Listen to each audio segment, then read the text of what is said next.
All right, my friends, welcome back to Frogboy X1 Gaming. I'm Andrew, and today we're going to be talking about some exciting stuff this week that I've got planned for you. So, this is officially the Thrustmaster T598 week. It's already shipped. It's on its way. It should be here sometime this week, hopefully by... I think it'll probably be here like Thursday, right when I get my PS5 Pro, so that there is pretty exciting. There is another thing in that shipment from Thrustmaster that I think you guys are going to be pretty excited to see, because I'm actually pretty excited to see it. So I wanted to take a little bit of time, obviously, and then I was telling you guys that Fanatec sent me out a 4TB SSD for the PlayStation 5 Pro, that we're going to be checking that out. And you know, guys, I'm going to get real with you. I'm going to get very real with you, because this is something that, you know, this generation has been, to say the least, very up and down when it comes to console gaming as a whole. Now, I told you guys my reasoning for buying PS5 Pro immediately when it comes out, and that is literally for Gran Turismo 7. And what better way to celebrate with the brand new PlayStation, with, you know, PSVR 2 and testing out the T598 on the PlayStation 5 Pro. That's just going to be incredible, my friends. Like, there's no way to, you know, get around that. It is going to make the experience better. And last generation, I switched from PlayStation being my main console over to Xbox One X because it had more power. It did a better job at 4K. And you know, when I look at this, and I was thinking about this today, and that's why I was like, man, I got to make this video, and I gotta talk to people. You know, give them that froggy heart to heart again when it comes to like the console thing. And you know, I saw somebody over on Twitter making fun of me, you know, because I said that there's no way Xbox was going to bring a PS5 Pro version was not going to bring a PS5 Pro version of Call of Duty Black Ops 6 to the PlayStation, and like I think it's fair that like a lot of us, you know, probably made that mistake thinking like, well, they didn't do a PlayStation 5 version of Psychonauts 2. Why would they do that for PlayStation for PlayStation after? And it does make sense, guys. And I got a message from Microsoft for Xbox. If I was still only a console gamer, this whole thing would have drove me right back into PlayStation. So I get like people like Tim Dog and everybody else, you know, leaving the Xbox platform and going to PlayStation. I personally, in my opinion, knowing what I know now after coming to PC, it's like, what are you guys doing, man? Like, why destroy Xbox even more? Just go get on PC and transfer your games from your console to your freaking PC, and be happy, my friends. But there's always got to be like this little war. There's always got to be these digs at this company or digs at that company. And to tell you guys the truth, honestly, if I was still a console player, I would be leaving Xbox right now to go to PlayStation for more power. Like, that's where I would be going. And this kind of sets a precedent, at least in terms for like console gaming going forward. It's like this whole thing, man. Like, you can already tell, like, if you're smart, you should already be able to tell that like this whole thing is unsustainable when it comes to like the console model. It's unsustainable. PlayStation cannot be coming out in the beginning of the generation and being like, oh man, here's your $500 console, we're not doing this, we're not doing that, make you wait 4 years, and then hit you with another Pro console for more money. Like, they can't do that. It's not sustainable. A lot of PlayStation players out there can't do that, because now that leaves the door open for developers to skimp out on a base PlayStation 5 model and favor the Pro model, and leave those people that already bought those consoles that are already struggling. Like, I was already getting mad. Like, my PlayStation 5 was not living up nor delivering on the experience that I thought I bought into. And it's the same with the Xbox right now too. The Xbox is, you know, not living up to the promises and the desires that they sold us as gamers. And that's kind of annoying, because you're faced with Xbox, you're faced with a choice of either suffering through the rest of this generation at 864p on an Xbox Series X, or buying a PC. And after you're already spending your $500.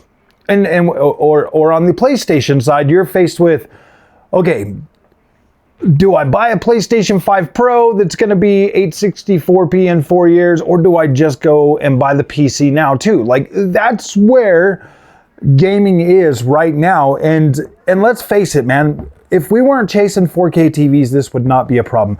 If you went and bought a 1080p TV and put your PlayStation 5 on there, I don't think you'd be having a problem. Like, you would be happy.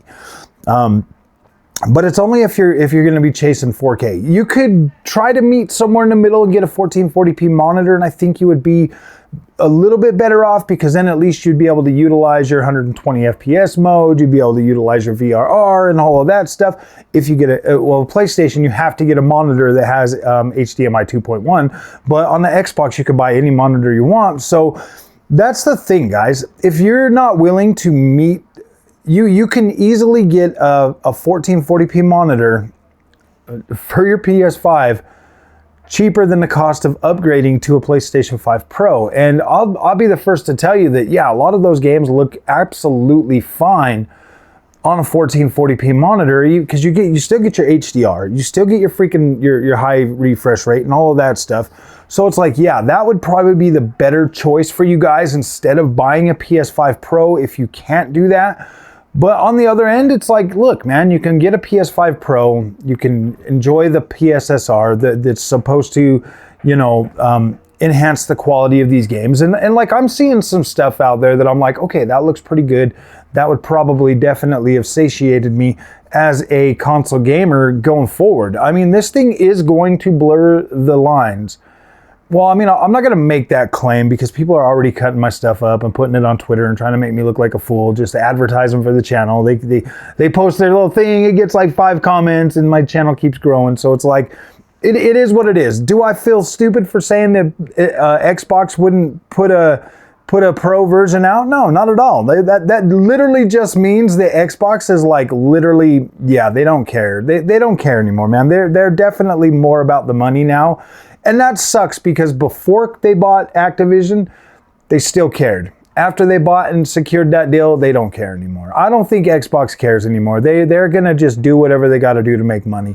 If going and being a publisher is what they're going to do, it is what it is. If they keep making Xboxes, awesome. I think they should. There's no reason for them to give up, but it doesn't even matter. They're all freaking AMD anyways. They're literally all AMD, unless they're going to go to NVIDIA or something else. Like, they're all AMD, so it doesn't even really matter. You're still getting the same freaking graphics. You're still getting everything, so it doesn't matter. It's just who's going to pump out more power in a console and take the biggest hit for trying to sell that to you. I think the PlayStation 5 Pro is a mistake on Sony's part. I think that Sony and Xbox, both of them having their games on PC, probably should not be chasing these higher powered consoles anymore. They should have, I mean, like, I am grateful that they are doing it just because of the PSSR, but at the same time, guys, this should have been something that they could have enabled in the base PS5. And I do kind of feel like PSSR is going to be coming to base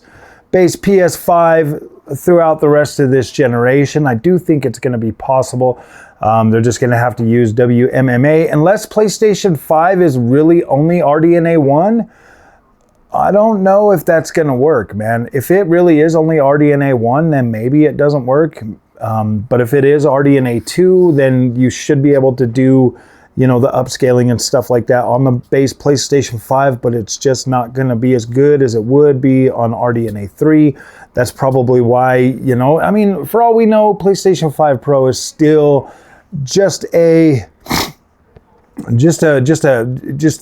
more of what the first PlayStation 5 is, and that's why it's like taking more power to run.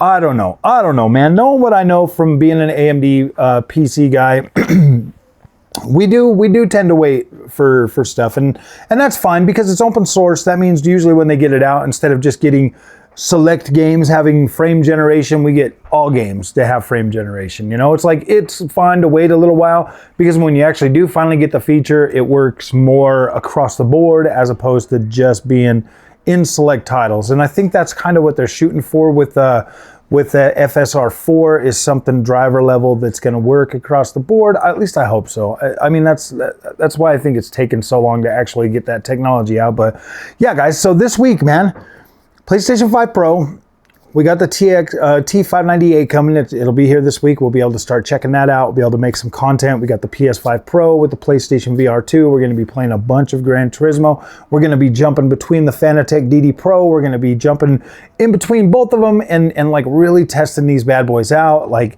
because I don't need I mean, as long as I'm doing everything in PSVR, I can literally just jump from freaking thing to thing. I got both of them set up right here, side by side. We'll have the Thrustmaster. We'll have the trusty Thrusty and the Fanny Boy sitting right next to each other, and we're going to be able to make. We're gonna be able to get these things figured out. So the thing that I'm thinking is with the T598 is that it's obviously coming in a little bit hot. Like we're hearing from a lot of people. A lot of people are talking about their experiences.